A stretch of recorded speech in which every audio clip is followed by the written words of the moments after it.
I believe we are live for episode 102 of Trek Live. Really excited to be back, but before we jump into it, Bill, how you doing this morning? Doing really well. I'm excited to be here. I'm excited to have Rob, who is, I think, officially our most frequent flyer guest. I think this is his maybe fourth time on with us.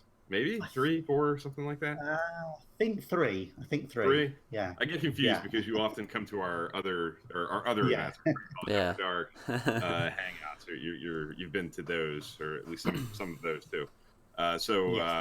Maybe it feels like more than it even has been. But we're really excited to have you, Rob. We have I think a pretty cool topic, talking about a character who is unique in Star Trek, in the sense that she's not in a whole lot of it. In the grand scheme of things, it's a pretty small sample size, but she's always a topic of conversation. People have strong opinions about her.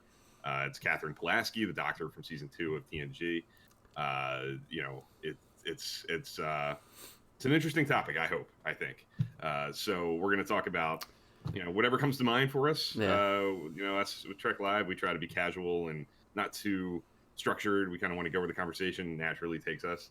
Whether it's just the three of us here, or if there are people in the chat who come in and share their own ideas, it might push us in an unexpected direction with the conversation. But I know I have some questions for both of you and some thoughts of my own. But before we get into all that, like we always do, I'm anxious to hear what you guys have been rewatching recently. I know in Rob's case, I believe it's actually watching without the re in front of it, for at least some of what we're watching with TOS, right? So I'm especially eager to hear, like, where are you with TOS? I know you're watching that, and if there's any other Trek that you've been sort of watching in recent days, weeks, what do you have going on? I've had a bit of a break from the TOS. I keep having breaks. My TOS first time watch through. I think I'm on season 2. Where did I get to? I think it's in the middle-ish. Wolf in the Fold, I think is the one where Scotty. Yeah, Scotty's suspected of murdering someone. But I've had a bit of a break from that. I have to be in the right mood to watch TOS because it's not my. It's not your favorite. Yeah, sure. I like it. I do like it. Not my favorite. So I have to be in the right mood for that. So I had a bit of a break, and I've gone back to my favorite. I've gone back to Voyager. Yes. No way. Surprise. So I watched some of season 2. So I watched Tuvix, Resolutions, and one of my favourite two-parters in Voyager, Basics. Oh, some heavy hitters there. It's a good run. Yeah, it's a good run. That's a really strong run.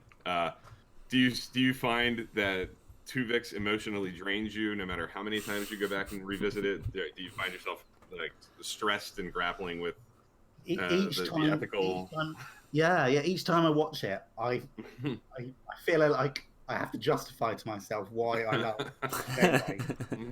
Each time it gets worse and worse and worse. Because it's a pretty controversial decision she makes. It is. Yeah. But it's hard watching towards the end. It is. It's a good one though. Yep. It is. I'm always struck by the. I think his name is Tom Wright, the actor who plays Tuvix. Is really good. Really great. Yeah. Does such a good job of convincing you that he is this like bizarre melding of those two characters, who could not be more opposite of each other. Definitely a high on the list of like challenging performances in Star Trek's history. I think just the difficulty level's really there, but I think he's really strong in it. But yeah, interesting. Dan, what about you? Where are you? I've been bad. I haven't watched any TOS, so I'm still. The last episode I watched was 23, so Space Seed. So I'm kind of winding down season 1 of TOS, but I've had a busy week. I haven't had time to jump back on the rewatch. So, cool.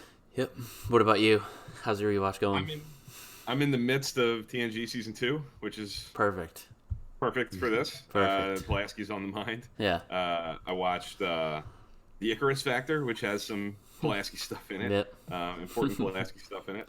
last weekend, and Pen Pals, which is an interesting episode, Prime Directive kind of story that I find is another one from season 2 that is pretty polarizing, kind of controversial. Opinions are kind of widely varying there. There are those who really like the Prime Directive dilemma of it. People like things like the scene where they're in Picard's quarters kind of debating the issue, and everybody's got a different point of view. Yeah. I feel like people, that stuff either really works for you, or it's, for some, it seems like it's nails on a chalkboard. Like, I guess people find it too on the nose, a little bit too, contrived, I guess, like the dilemma itself. I find I like it. I'm a fan of the episode.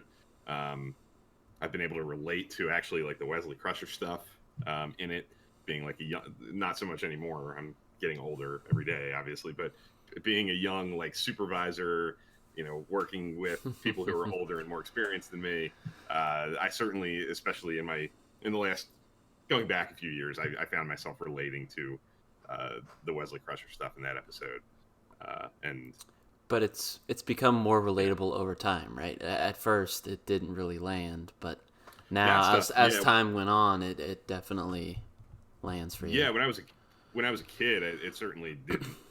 But growing into an adult and being in a career and being in a position not unlike Wesley definitely gave that episode sort of a new life to it. So I've been a fan of it for quite some time, and I'm definitely on the positive side of it. But Gotcha. I hear the negatives. Season 2 seems to have quite a few of those. I feel like the Royale is like that, very sort of divisive. Yes.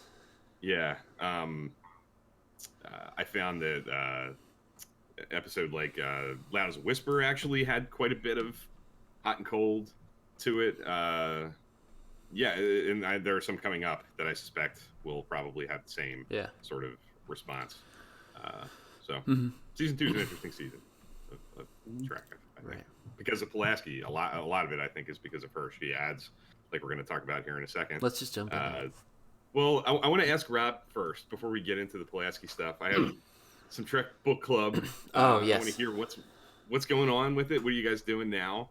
And I have a specific question that I'm eager to hear. But first, I'll just kind of give you the floor to talk about what you guys got going on and whatever you feel like sharing. Yeah, and this moment. Maybe explain if you're new to Trek Live and to Trekkie Rob and you haven't heard of Trek Book Club, maybe just give a quick overview of kind of what it is. Yeah, sure. So, I run Trek Book Club on Twitter, at Trek Book Club. And it's basically an online forum for discussing a different Star Trek book each month. So we choose a Star Trek book each month. We read it separately, and then we come together on Twitter to discuss it, what we like about it, highlights, favorite bits. And funnily enough, this month's book is we're reading Enigma Tales by Una McCormack, which has one of the main characters in it is Katherine Pulaski. Perfect. Great. I've only just started reading it, but it's quite good because it's her, and she's on. She travels to Cardassia, and she's it's got her and Garak. It's after the Dominion War. So if you want to find out what Katherine Pulaski is doing after TNG, it's quite interesting to read that. Fascinating. Nice. Really interesting. I've heard lots of good things about it. Una McCormack is a brilliant author. So yeah, I'm looking forward to that. Yeah. Other than that, so it's not been 100% confirmed, but I'm hoping to have a panel on the fan stage at Destination Star Trek later this month for Trek Book Club. So I'm hoping that they're going to confirm it. They said they're interested, but they haven't 100% confirmed it yet. So hopefully that'll go ahead, and that'll just be a live version of the Trek Book Club discussion. So that would be awesome. The only logical thing for them to do would be to grant your request and let that happen. That would be great. That'd be awesome. I would hope that maybe some. While I can't be at Destination Star Trek, I would be very excited to maybe see some video of that. Get to see a recording of that panel. I don't know if it's allowed there for people to do that. I know some conventions are poo-poo that idea, but I would love to see you do that. That would be really, really cool and a big achievement on your part. The Trek Book Club is clearly a big success. It's got a really cool following on Twitter. You post polls and they get good responses, and people are excited about it all the time. The conversations are, while I can't claim to read the books myself, I wish I did. That's something it's one of those things that every time it comes around and it's a new book, I'm like, I'm going to do it. And it just never, it falls behind. It's a big time commitment. Yeah, but I love following the discussions, and I feel like while I don't read the books, a lot of the time the conversations make me want to, and I feel like I have a better idea of what's happening in the novel verse and what the authors are like and what kinds of stories are being told because of what you guys are doing. Some of the time, I don't think you even have to read the book. A lot of the time, some of the questions are more, or things we discuss are more general to, the Star Trek universe. So you can probably jump in at the odd discussion. After read the book. As somebody who doesn't, go ahead. I was going to say, one day I might perhaps do like a comic or something. So it's a bit shorter. So maybe like a few comics, and then people don't have to commit so much time.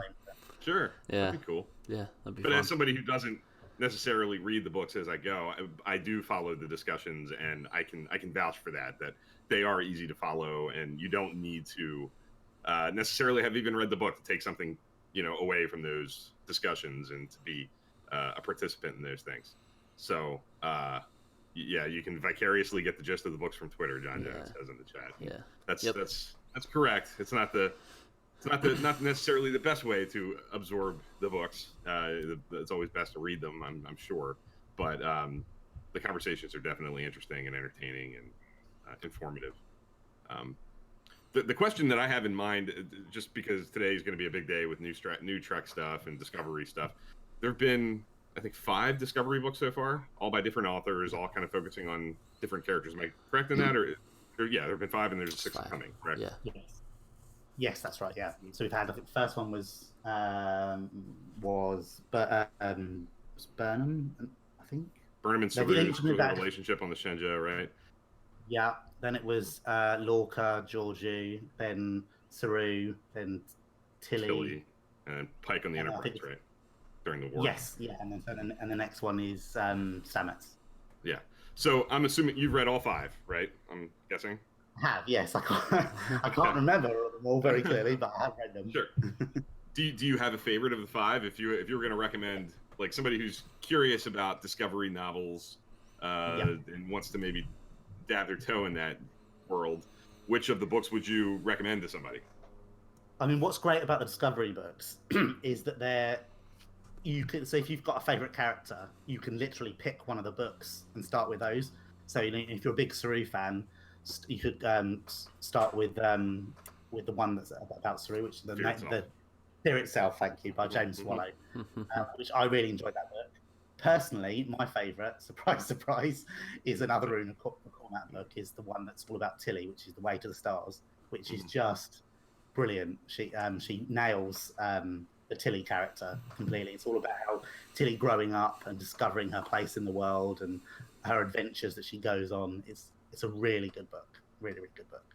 But to be honest, they're all great. The latest Pike one, The Enterprise War, was really, really good. Especially if you like, Pike and Una, or Number One. That's a good one to check out. Yeah, I've heard good things about all of them, but especially I feel like that one it feels like really kind of caught fire on Twitter and on some of the fan sites. The reviews for that book were pretty across the board positive from what I saw. But all of them certainly had a positive response from what I can remember, at least. Cool. Yep. So everybody should check out the Trek Book Club for sure. If you haven't yet, if you haven't participated, if you haven't just taken a look at what they do over there, can't recommend it highly enough. You will be a better Trek fan, a more nourished Star Trek fan for the experience, for sure. So check Rob out for that moving forward. Pulaski. Before we get into the main topic, Pulaski.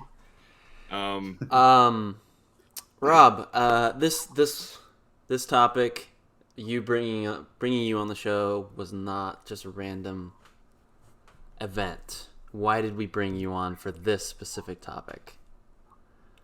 For specifically to talk about Pulaski.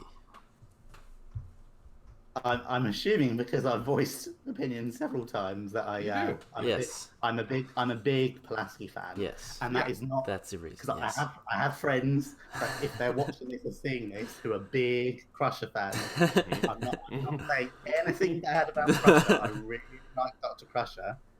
Just I also really like Dr. Pulaski. Controversially, I actually prefer Dr. Pulaski. Yes.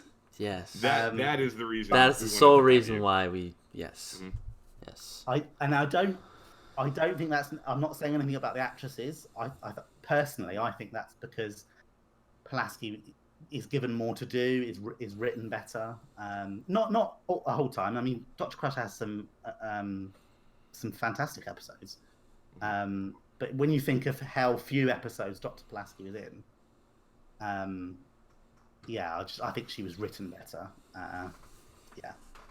So I really like Dr. Pulaski, and she always sticks in my mind. She's a really memorable character, for better or for worse. John Jones, Pulaski fans unite. Yeah. Bill, where do you stand in the where do you draw the line in the sand, I guess, and so to speak, in the Pulaski Crusher thing? Let's just try to get this out of the way right now. Yeah. I mean, I posted a poll on Twitter, kind of along with the sort of announcement for this is what we're going to talk about this week, asking people to draw a line in the sand and pick the character you prefer. And after I posted it, I don't want to say I regretted it, because like Rob was kind of alluding to, I may have a preference here, which I'll say in a second, but I appreciate both characters. I don't dislike either one. I think they both bring sort of a unique element to the table. They bring a unique dynamic, particularly with Picard. I think they each have a unique way of relating to Picard. Picard has a unique response to each one of these characters, and I like both of those dynamics. I prefer Crusher, but I think it's probably largely because Crusher is just a more heavy presence over the show's life. You know, she's just in it more. There's more history there. There are more episodes that give Gates McFadden opportunities to shine and do things. But I'll say this. I do think that Pulaski brings, like I was kind of just saying, when she comes into the show, she's not intimidated by Picard. She can kind of go toe to toe with him. She seems to be a little older, a little bit more experienced, a little bit more seasoned, a little bit wiser, been through more than maybe Crusher has, and that edge, she has an edge to her that is not necessarily present much in TNG outside of her. A lot of the TNG characters, because of the way Roddenberry developed the show and wanted the show to be, leaned heavily into the idea that there wasn't going to be a whole lot of character conflict, and people weren't going to rub up against each other and annoy each other, or there wasn't going to be a lot of that, which we get more of in other Star Trek shows. Yeah. So when Pulaski's there, because she has that edge and is kind of like thrown into the mix, and it wasn't there at the beginning, there is a little bit more of that. And when she's there, I find myself sometimes kind of wishing that TNG had a little bit more of it in the course of its life. I like her dynamic with Picard. I like her growth with Data. One of the things I definitely took note of on Twitter over the course of this topic is some people push back against Pulaski because of the Data kind of dynamic, particularly early in the season, and some people push back against the people who don't like Pulaski for that reason. Yeah. People see that maybe as an asset for Pulaski's character, because what it's really doing is it's growth. You see her in the child kind of not necessarily respecting Data and kind of not knowing how to react to him and not knowing what he is and what, how to respond to him. But by the end, her last full episode, really peak performance, which is really good. I love that episode. She's right there with Data when Data's playing stratagem with Kohlrami. Yeah, she's cheering him on. She's embracing of, who he is, and what his struggle is, and his whole purpose for existing. To become more human. So there's a clear arc there that I certainly respect. So while I would prefer Crusher for reasons that are really outside of Pulaski's control, just because there's not as much of her, I love Pulaski too. So I talked for a long time, sorry, but Dan, what do you think? Who do you prefer? I prefer Crusher. Again, for a number of reasons, but I don't want to discount Pulaski right away. I'm not the biggest fan of her character. One thing that I do love about her character in this whole kind of situation is it adds to a sense of realism in that in my headcanon, there's crew transfers all the time. Some small, some, really big. So to me, it adds a sense of realism to the show and just to the universe, because I think that it would, some transfers would rub people the wrong way, right? It's just kind of the nature of the beast. So I like that about the character and that character's situation. So I love that she isn't just another Crusher. Like, I feel like the casting and kind of how they written the character, they could have went kind of just try to replace her and make her kind of similar. No, she does feel different, which I like too. So long story short, I prefer Crusher, but I do like Pulaski, and that's maybe something we can kind of talk about too, the kind of perception of Pulaski that we see kind of on Twitter and other facets. I feel like she gets unfairly kind of, I don't know. Am I wrong that saying that there's a... Well, see, I've got a question for you, and maybe I could be barking up the wrong tree. So a lot of the dislike or anger towards her is, I see, is based on Data, the way she treats Data initially. Does I'm not a huge, I haven't watched TOS a huge amount, but doesn't Dr. McCoy, he quite rude to Spock? Doesn't he constantly call him names? Every other episode, but and I don't recall people being having that attitude towards Dr. McCoy. That's true. So I wonder why. I mean, I get McCoy is poking fun. Maybe he's not completely prejudiced, and Pulaski is a bit more. Yeah, some of the things she says early on are actually quite hurtful. They're quite rude. But she does learn from them, like you said, Bill. She grows. And there's character growth there. Actually, as soon as she said some of the things, I mean, I think in the is it Where Silence Has Lease, she refers to him as it. She calls in front of him. She calls Data it. And she calls him a non-living device, but she instantly apologizes. She says she stops herself and says, "No, I'm sorry. You are a."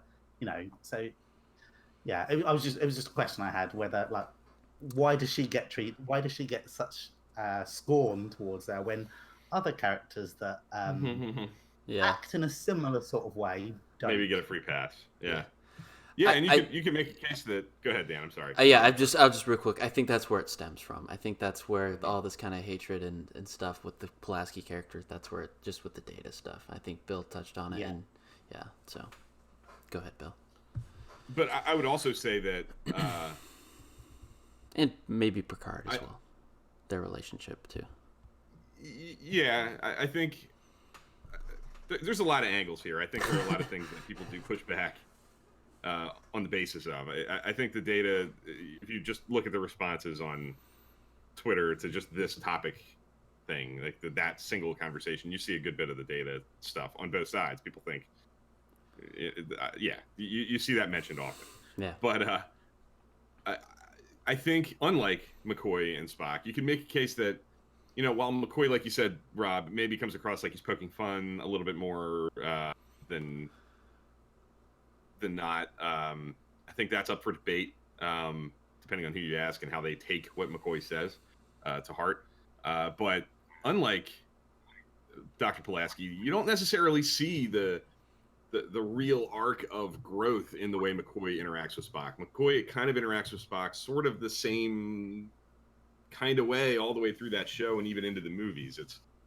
It's in my opinion, it's couched in sort of a loving, needling. Yes. There is an undercurrent of respect there when push comes to shove and the situation is serious enough. I've said many times here, my favorite scene maybe in the entirety of TOS is Kirk, Spock, and McCoy in the turbo lift in a mock time when Spock's going through the pond far, and Spock says, "I can bring my closest friends with me to the ceremony," and he asks McCoy to come, and McCoy says, "I would be honored, sir." And you can just tell. I mean, DeForest Kelly's great. You can see the respect and the wow, he's asking me to do this, and of course I would do it in his performance. So there is that there, but Pulaski, like I said, there's a clear sense of a beginning, a middle, and an end to her relationship with Data. She's not the same at the end, and doesn't treat Data the same in peak performance as she does in Where Silence Has Lease and in The Child. And I think that is different fundamentally from the way that Spock and the McCoy dynamic is presented. Granted, it's a different time. TV's produced differently in the 60s. Yeah. There's not as much of an emphasis on character arcs and changing the characters in that show. But I think that's a really good point, that if you call Pulaski on that and you knock the character for that, it's probably fair to cite the Spock and McCoy relationship as well in sort of the same breath. But John Jones is mentioning here, fan loyalty to Gates McFadden is another thing that plays a part in the Gates McFadden kind of being shown the door at the end of the first season. Certainly, I think put people's backs up against the wall when it came to Pulaski entering the show back then, especially. I'm sure if you liked that character, if you liked the dynamic, which is sort of the basis for why I think I prefer Crusher. I like what Crusher and Picard history and relationship brings to just the overall sort of personality of TNG. I think that adds a lot of history to the show and to Picard's character. And I think while that relationship doesn't necessarily really go anywhere on screen, it's always kind of a cat and string kind of thing, ball string. Like it's never really capitalized on. It's always sort of there. It's always kind of simmering beneath the surface. And I like that element of the show too much to lose it. So I think just overall respect for the Crusher character. If you like the dynamic that the Crusher character brings to the show, naturally the season she's not there and there's a different character there is a different game. Let's see. Rob, what's your favorite Pulaski episode? Or if someone was like, what moment or what episode best defines her, why you love her? Yeah, that's a difficult one. The one I probably watched the most is probably Elementary, Dear Data, but she's not the biggest part in that. Right. She's good at it though. She is good at it. I like her interactions with Moriarty. Yes. I like how she tests Data. Because she is basically the reason that episode that everything goes wrong. Challenges Data. I really like, although I don't think people would necessarily remember this episode, I really like Unnatural Selection. I think that's a standout episode for Pulaski because something changes between the Picard and Pulaski dynamic. I think Picard realizes how passionate she is about her job, and I think he grows to respect her a little bit more in that episode. And the fact that she's willing to sacrifice herself for these people on a station that has been quarantined. So that's a really good Pulaski episode. I think that highlights, tells a lot about her. The other one, I quite like, although it's very brief moments. I like how you were saying, Bill, the growth that you get in peak performance, where it's really funny where Pulaski's, she puts Data forward to battle Kohlrani in a game of Stratagema, and she really wants him to win, and she does. Yeah, she's like his champion. So I like that. Yeah. But there's quite a few good ones. Yeah. I think the challenge with your question, Dan, I think it's a good question, sure. But the thing that I find myself thinking about with Pulaski more so than like episodes, Unnatural Selection's the clear one where she has the most to do and she's sort of the driving force in the episode. Yeah. She's the A plot, her dilemma, the challenge is hers in that episode. Yeah. A lot of the things I like the most about coming episodes where Pulaski's not really necessarily the clear driving force behind the A story, like Elementary to Your Data. I love her in that episode. I really like her in Up the Long Ladder, which is not a good episode in my mind. I love the tea ceremony with Worf. Her sort of respect for Klingon culture and willing to drink the tea with Worf and have that moment with him. I think that's a highlight. Scenes where she does things.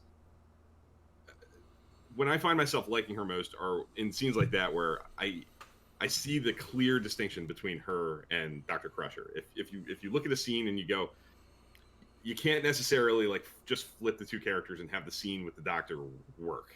I can't necessarily see Dr. Crusher doing the same things in that episode, in those scenes with Worf that Dr. Pulaski is willing to do, and that to me is sort of demonstrative of Pulaski's a distinctive character who's been well developed and has a personality all of her own. And it's things like that stand out most to me with her. Little things like Pulaski sitting with Riker before Riker gets transferred to the Klingon ship and A Matter of Honor. Just like, it's very, very small. It's just a little character thing. She doesn't really have much to do, but just her presence in that scene, her being the one who makes sense to be kind of sitting there with Riker being like, are you insane? Are you really going to do this? You really want to go do this? Yeah. Like, she makes perfect sense to be the character who would voice that and is the most kind of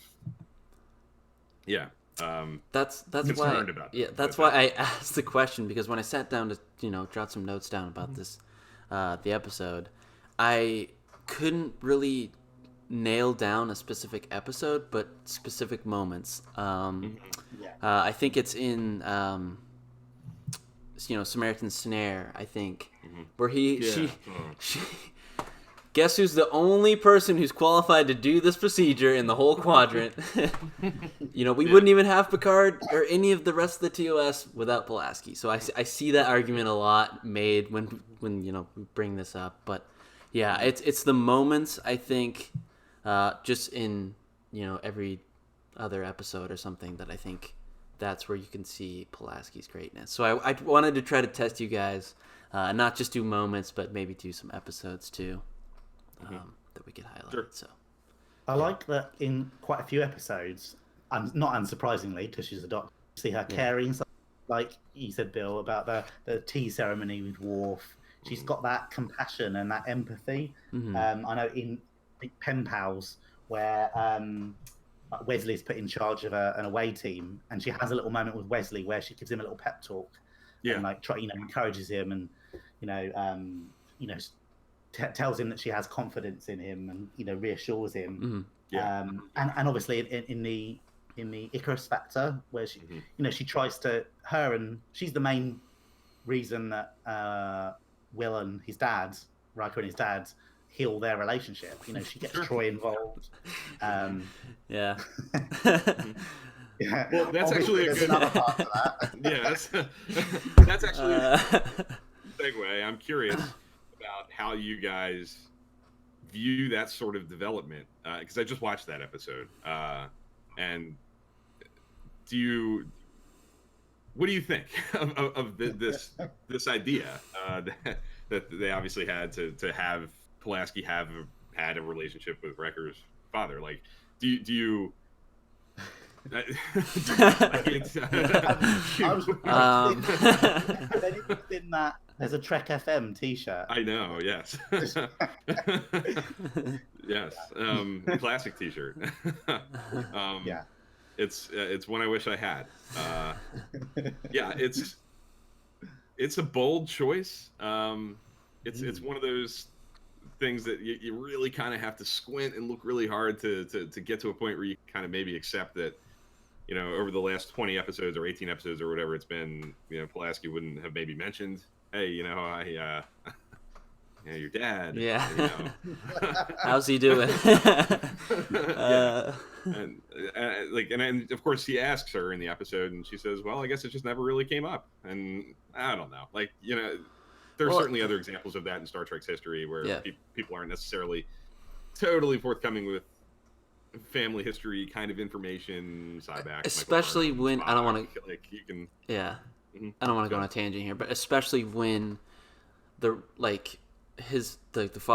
father son relationship between Riker and his dad isn't the best. Why bring that up, especially when you're, you know, a new transfer on the ship, and you know. Sure, you can certainly make that case if Pulaski has any idea that it's a difficult relationship with challenges, that maybe she would, you know, not be eager to open those wounds. But I don't know. If just having rewatched it, I don't know that it made explicitly clear that Pulaski knows that, understands that it is a fractured relationship, a bad relationship. But maybe she does. You never. It's one of those things that it just depends on your perspective and how much you're willing to suspend disbelief and you know, go along for the ride and just kind of go with the characters. But it is something I've always kind of struggled with. I'm not a huge fan of that dynamic. I'm not a huge fan of that episode. But it is a neat attempt in archetypes, like TOS. Sometimes they are, you know, they are what they are, and there's not much to know about before you see them, and that's just it. Like TNG kind of starts the trend, which, you know, is obviously very present throughout the rest of Trek, where you get these backstories and you know where these characters sort of came from and what their personal histories are like. Mm-hmm. So I appreciate the effort, maybe more than the execution and the choice of, you know, what to present as that history.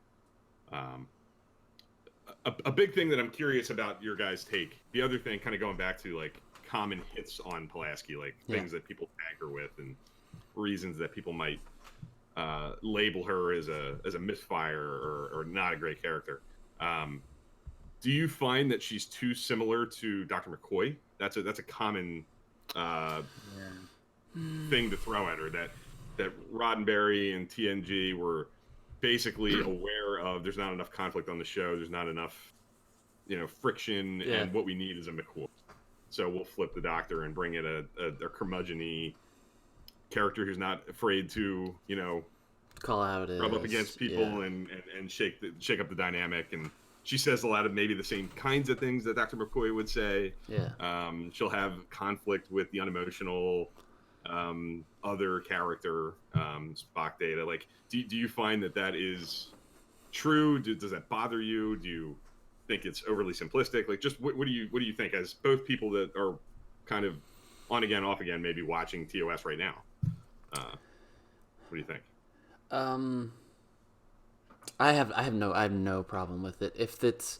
If any Doctor is even remotely similar to one of the greatest Doctors of all time, then why not? You know. So I think, and it's not just with Doctors, but with captains, any other positions, you build on that kind of character, right? You bring something different to, like, say, an engineering character, but there is similar. You can tell that, and DNA. Yeah. So I don't have an issue with it at all. No, I don't either. But I specifically, when I was watching season 2, that I specifically made reference to that in my notes, that she's very similar to McCoy. You know, you've got that. She has the witticism, the little barbs, the comments. Yeah. And she even there's even that kind of like reference to the old-fashioned like medicine, like country medicine. Like, I can't remember what episode it is, but when something's going wrong on the ship and the technology's failing, she resorts to, you know, old-fashioned medicine like McCoy would. He would. Mm-hmm. But I really like the fact that she's similar to McCoy. That she brings that element of conflict, that she shakes things up. Shakes things up, ruffles feathers. I really I like that. Not a problem for me. It's never been a huge problem for me either. I think John Jones can put it best. She's a McCoy ripoff on the page, but the character growth and the actress sells it. I think over time, as the character, you know, builds relation, easy for people to do that. I think like you just said, the riffs on old-fashioned medicine, being afraid to transport. She doesn't like to beam anywhere. She prefers a shuttlecraft. There are a lot of definitely similar things there. But on the same token, I think, Dan, you're probably right. If it makes sense for if you're going to have a character like that who has sort of those tics and throwing back to old-fashioned, doesn't necessarily embrace things like transporting, meaning maybe it makes sense that it's somebody that's like in the medical lane. Somebody who's not gung-ho, technology Starfleet, pushing the bounds of everything technologically. It makes sort of sense that if a person like that's going to be in Starfleet, they're probably going to be in the medical lane field, more so than like the science lane or the engineering lane. Exactly. Of things. So I can reason it enough in my headcanon that there can be similar people that do similar jobs over the course of 100 years of history, separating these two characters, that it doesn't bother me so much, and it does deliver an element to the show that I think the show was missing, and to be honest, continues to miss season 3 onward when she's not there. The show doesn't really ever, I don't think, recapture that sense of friction and conflict that she brings to the season when she's there after she leaves. I think the show sort of settles back into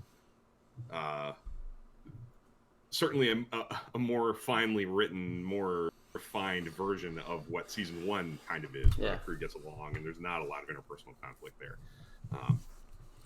In season 3 onward, in the Michael Piller years. But yeah.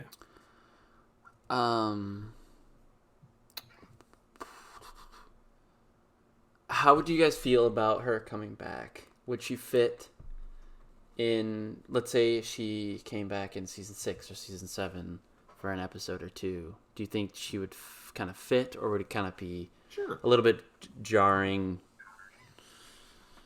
It's all in the execution. Maybe it would depend on how they used her. Sorry. Yeah, well, that is probably the closest example, but I think that's all in the writing and in the that would bring her back. If they brought her back for a reason that's worth telling, I would love to have seen her again. Love to have introduced her and had her share a scene with Crusher. I would have loved to have seen like an episode like Ethics, where Crusher's in conflict with another doctor about ethics. Like, it would be cool if it was somebody like Pulaski, where there was just clashing ideas, and if the two people having that conflict are people who have served on this ship before and have the respect of the crew, that I think would have made for, I like Ethics a lot, but it would have made maybe for an even more interesting conflict than it being Crusher versus some other doctor who's seemingly kind of like a wingnut who none of the crew really knows. So if done properly, I would have loved to have seen her again. And I'm very curious what you said, Rob, at the beginning, that you're reading a book right now that Pulaski is in, and you get to learn, like, what's Pulaski been doing ever since she quietly disappeared off the ship for a season. After a season. I would love to know what she's been up to. So I think that would have been really cool. John Jones says that she was in the novelization For All Good Things. It's 20 plus years since I've read it, but I think she thinks she's with Guinan. I think she's with Guinan in the book. Interesting. I didn't know that. I think sure. That character would lend itself to like the odd cameo here or there. It'd be nice just to get some sort of reference to where she is or what she's doing, or but I mean, can you imagine the fan outrage if they brought back Pulaski and Picard? Riots, pitchforks. That would spark this whole civil war all over again. If they would bring back Pulaski over Crusher, that's good. That's really probably good. shouldn't even mention it. Don't give them any ideas, Rob. Just there are people we know on Twitter who would melt down at the very idea. Cool. Which character do you think Pulaski has the best dynamic with? Like, which character benefits the most from Pulaski's presence on the show in the second season? Does somebody come to mind as like, this character's better for Pulaski's presence in that time? That's a good question, because No. Well, That's just joking around. Because she has so many. I don't know that it is. I'll tell you why in a second. Go ahead. Go ahead. What were you gonna say, Rob? She has so many like mini interactions with every single member. I can think of like an incident where she shares like almost like a special moment with every single one of the main characters. You know, she has a really good friendship and relationship with Troy. She helps Riker with his dad, like men's relationship with his dad. Sure. You know, she's got that maternal thing with Wesley. You know, the Picard dynamic. You know, she ruffles feathers, but I think they grow to respect each other. Same with Data. Yeah, it's a difficult one. I'm not sure I can answer that. I think she gives something to every single. You know, with Worf. You're right. You know, where she, I think does he have some Klingon measles or something? And she keeps that secret, and then he thanks her with a little ceremony. There's quite a special moment there. Yeah, I think she brings a little something to all of the characters, actually. I agree, and John Jones just took what I was going to respond to you with, Dan. I don't know if you were jokingly referring to Beverly Crusher, but Wesley Crusher, I think does benefit greatly from Pulaski's presence on the show. John Jones just said Wesley is better with his mother not around. I think one of the things I'm noticing rewatching season 2 right now is I do think Wesley's character really does kind of grow a good bit into season 2 and becomes much less grating and problematic when he's sort of like a student intern kind of presence on the bridge without mom kind of hovering over the shoulder, not constantly having dialogue about, you know, you should probably go home, make sure you tell your mom that you're here. That's all that kind of stuff that's kind of permeating through season 1 where he's operating with mom. Pulaski's presence kind of taking that dynamic away, I think really does help Wesley's character grow and have a personality unto his own. And I think when Beverly Crusher comes back in season 3, I don't think it's a problem for Wesley, but I do think a lot of that is maybe because Wesley's character grew in season 2 and became more unique. And he's not a great character. It's not a overly successful character, I don't think, but he's certainly better for the experience in season 2 without mom hovering over, you know, everything he does. Yeah.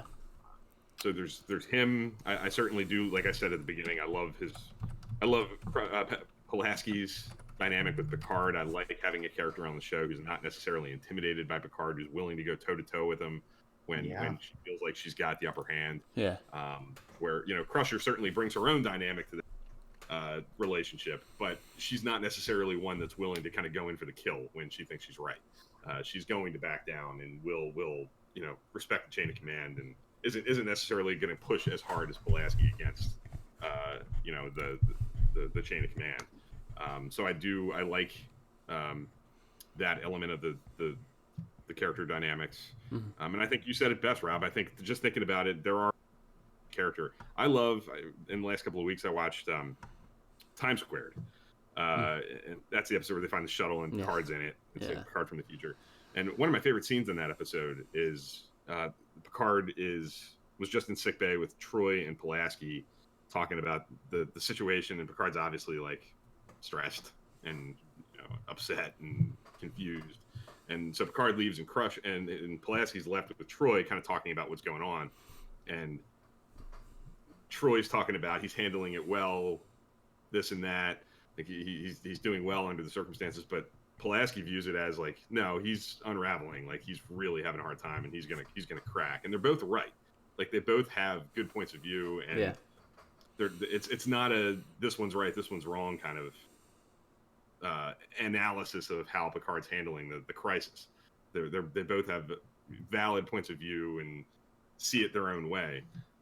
So that's a scene where I think Pulaski's really good and has a dynamic with Troy.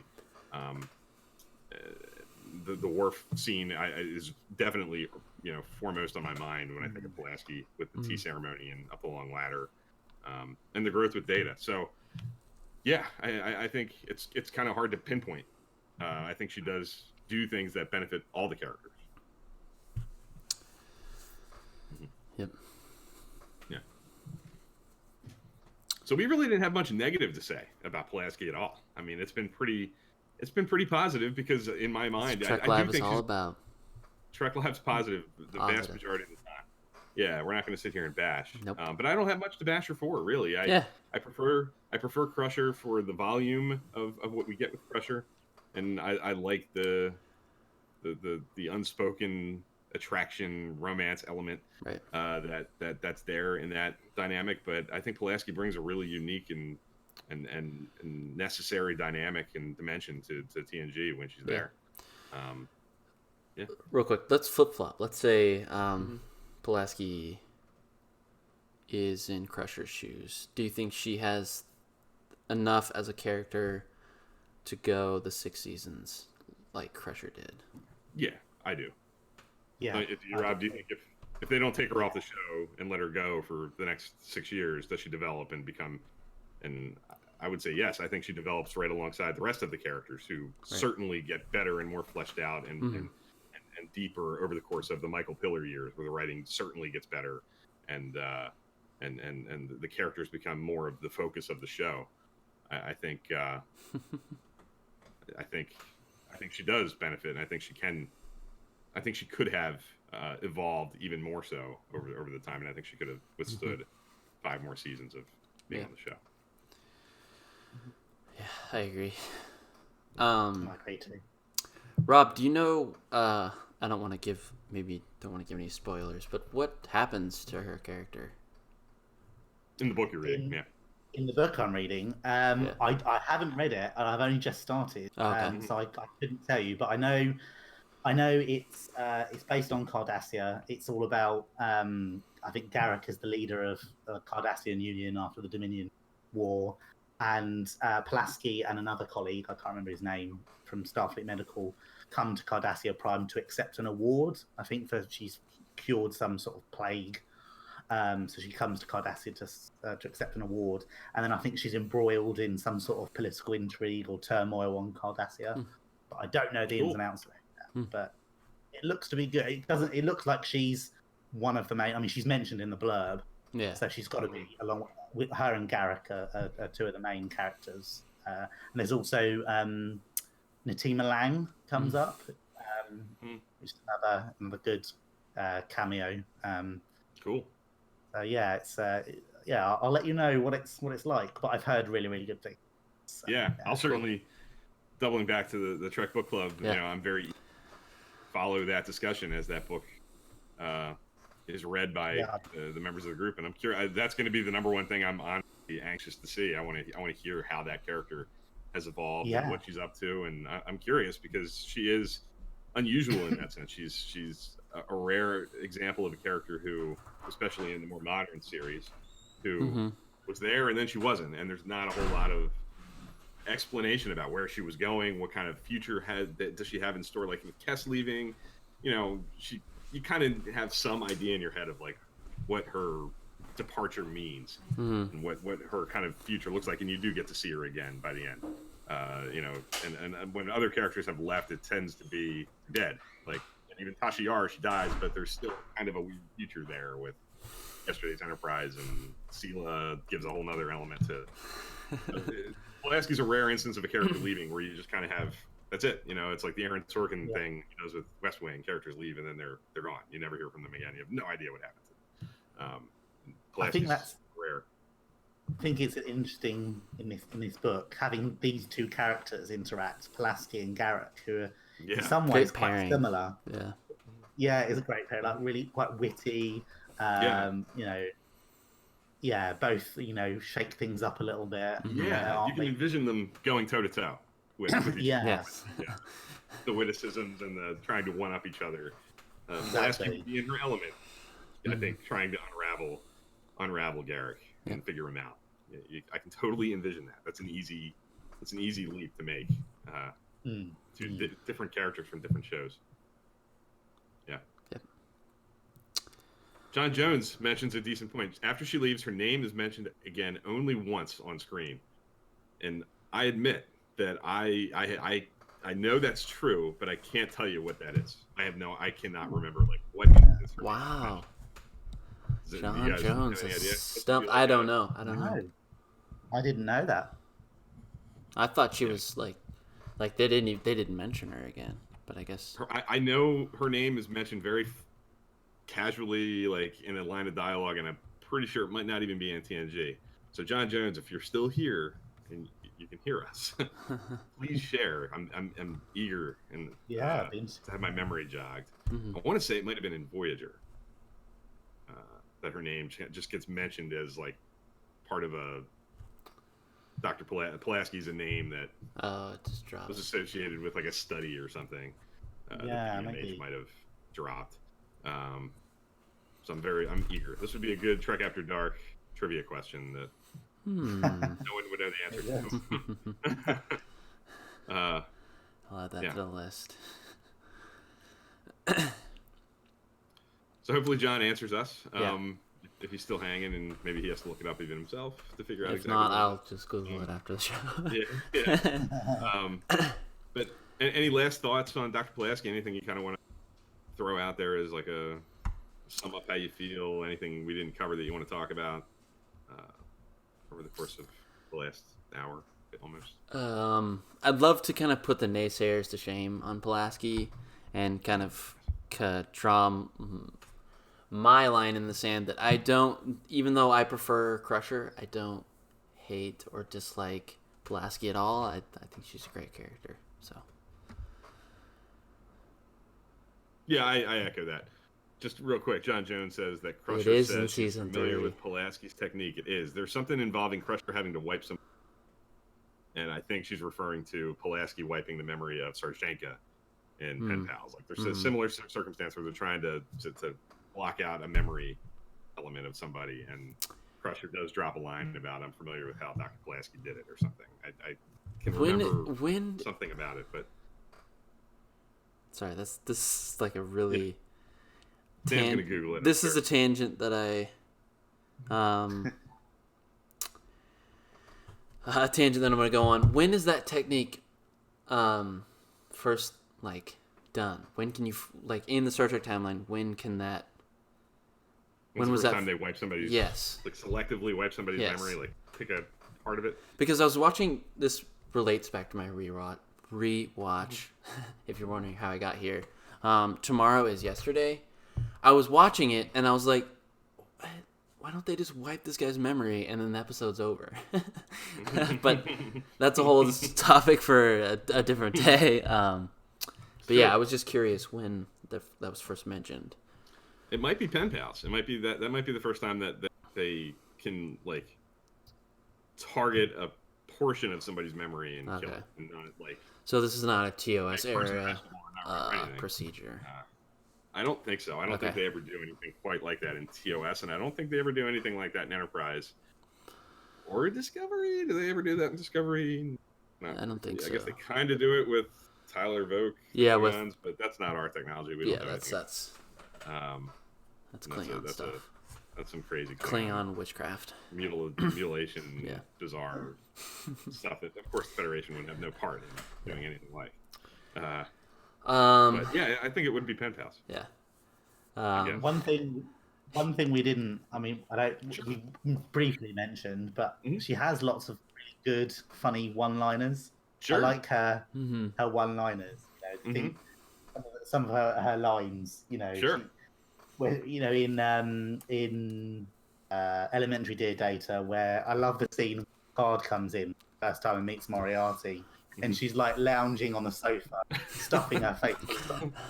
Like quickly jumps up, like she's a bit dishevelled, straightens herself up, and Picard says, "Are you okay?" And she says, "Yep, I'm fine, except for being crammed full of crumpets."